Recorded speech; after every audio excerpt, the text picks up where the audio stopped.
Hey guys, welcome back to the channel. In this video, I want to go over an article I found kind of interesting. I was browsing around on Twitter looking at all the stupid people and stupid posts that are going on about our government in particular, and that's pretty much why I get on Twitter, is because it's sad to see some of the things that people post, and also kind of entertaining and a little aggravating as well. I don't even know why I get on to look.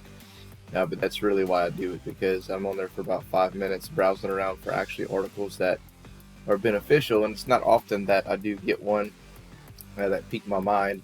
Usually it's something really, again, really kind of goofy or dumb. So this one kind of piqued my interest, so I started reading through it. I said this will be a good one to share, so I wanted to go through that with you. A reminder that the markets are closed tomorrow and they'll be back open on Tuesday. A lot of people are excited about some particular stocks to open up on Tuesday. In particular, Zion Oil and Gas, the market sentiment is starting to kind of pick up again as people anticipate that they're going to come out and announce that they do have the license extension and possibly some other type of big news. As you see, the price has been increasing the past week and had a pretty percentage-wise. I know the price-wise is not high, but the percentage is jumping up pretty dramatic there. So we're going to talk about 3 ways to rewire your brain to make more money. It says too many high performance individuals make less than they should. This is how to train your brain to reach your true earning potential. All right, so I'm going to go through these points here, and if there's anything that I want to add, I'll kind of go over some tips and tricks on that too. It says, have you ever asked yourself any of these questions? How can I earn more? Why does it seem as though less capable people end up making more money? Why do I feel stuck? I've been asking myself an associated question lately. How do I help my high-performing, high-capable entrepreneur friends break through their money-making and self-improvement barriers?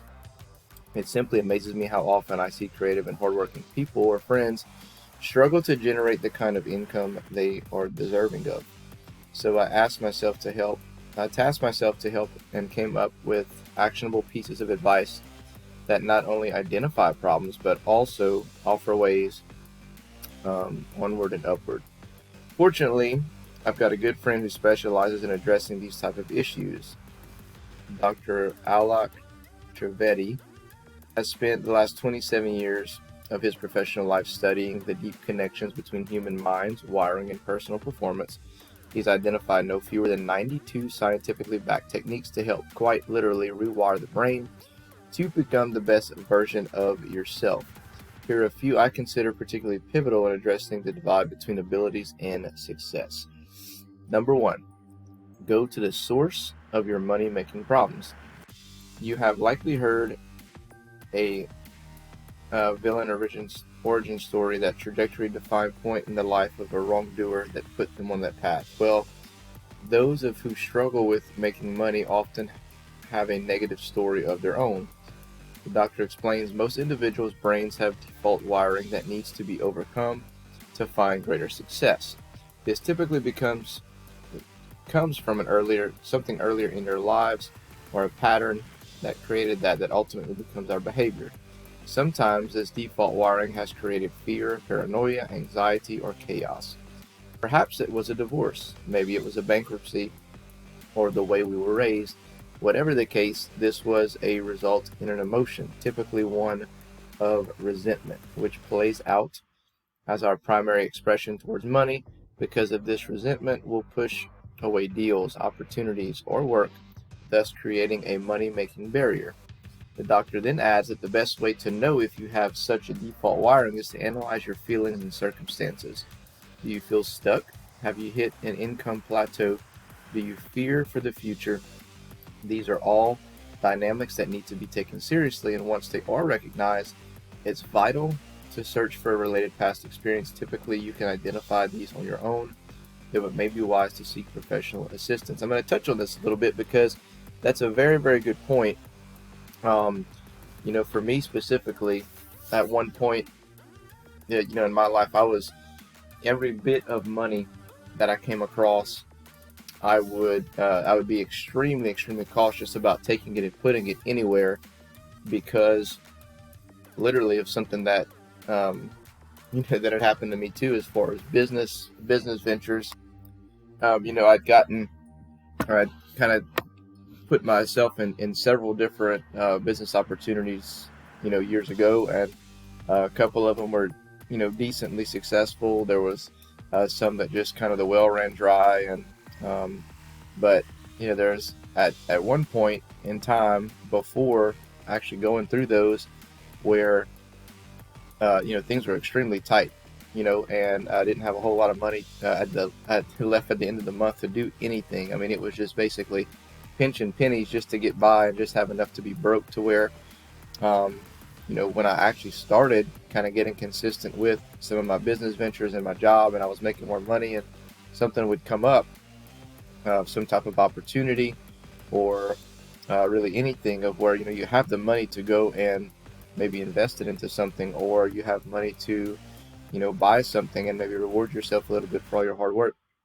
I still wouldn't, just because I think mentally it was like a big paradigm shift for me was, you have the money. It's not going to, basically put you out on the street if you go invest this money, or it's not going to, put you out on the street or make you struggle if, you go and reward yourself and go, go on, a nice dinner or something. But I'm still extremely frugal and tight with my money. However, now I do kind of understand that, especially with investing, things are going to take time, and you just can't invest more than you can afford to lose, obviously. So you have to be smart about it. But I can see how, a lot of people mentally, it can kind of be a barrier of, not only for investing, but making more money. If you're used to making a certain amount of money and you're so used to that lifestyle, it is a breakthrough, and you have to kind of train yourself in order to, I guess, bust through there and kind of realize you are good enough to, to get to that next level. Find clarity. Once you've identified what's created negative wiring, it's time to confront it. While this can create uncomfortable feelings, that step is critical process in change. Once we've identified that source, it's time to get clarity. The doctor says that we get that by wiring, looking at both sides of the experience, positive and negative. We must ask ourselves these questions. What negative feelings have I been holding on to as a result of this experience? How has the resentment actually helped me grow? What good may have come from it? It's incredibly important to realize that these experiences have just as much as a good thing as a bad. We can examine the past events in a way. From both sides, we give ourselves perspective, which is a key element in helping our brains rise above emotions, detaching them from the fallout experience. So yeah, absolutely.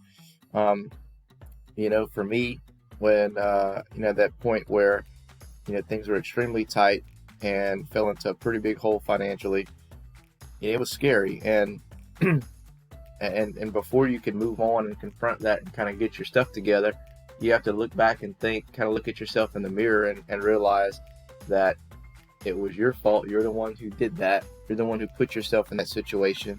And you could either stay there and be broke and be miserable and, not take control of your life, or you can, again, figure out the source of it, figure out how to fix it, figure out how to grow from it, and then move past it. And then from there, as you're doing that, it gives you such a great sense of hope and excitement, to where you just want to continue to to succeed and make more money and bless other people and things of that nature. So, and one thing that I can recommend is, if you're in that situation where you're like, man, I don't know what to do at this point, I don't know where to begin. There's a lot of great books out there that you can read to basically, to kind of give you hope, to give you that excitement level to take the next step and move forward. I have some books linked in the description below that I've read that have really changed my thinking and changed my perspective, and have really kind of sprung me into action. So maybe take a look at those if you haven't already. Gratitude leads to action. This step may seem odd initially, but a powerful question to consider is, should I feel gratitude for these sources of resentment? The more I understand the power of gratitude, the more I appreciate it as a catalyst that allows me or us to move on from money-making goals. Finding gratitude quite literally changes our DNA. It begins with our emotions, which are free from whatever negative pattern they've been in. But once we find and feel gratitude, this changes our beliefs, moving our brains out of the fight or flight center and reconnecting them to the executive center of our brain. The moment this happens, a switch flips and our organization occurs. We begin planning, creative, and changing. The future suddenly looks bright, and we can understand what path we need to walk from here. This is a beautiful process of rewiring the brain through integration. Once this is done successfully, old patterns end, new ones start, and hopefully your new pattern will be one of creativity, wealth creation, and ceiling shattering. This is from Randy Garn from the New York Times, or a New York Times bestseller. Very cool. Okay, so some good tips, some good points. And yeah, the gratitude thing to me is I am extremely grateful that I went through, some hard times financially, because it made me learn and grow and, kind of put some pep in my step on to get financially educated and start doing the right things. And also, if something ever happens to where you are in a slump financially, maybe not in a very big hole, but you can identify like, man, why am I not busting through it and saving the amount of money, or what's going on with my finances here? Like I'm quicker to identify a slump in my financial goals as I was way back when, just because I've been through there. And it almost kind of freaks you out when let's say your checking account gets to a certain amount. You still have money in there, but it still freaks you out because you're at a threshold. You'll be like, I don't ever want to go underneath that again type deal. And it kind of springs you to action. So extremely grateful to go through hard times, extremely grateful for the education that I was able to be provided by these people that, maybe I've met with, or the books that I've read. So that's all some good points. So I'm going to link this in the description below. Hopefully you'll get something out of this. Let me know your comments below. Other than that, we'll catch you in the next one.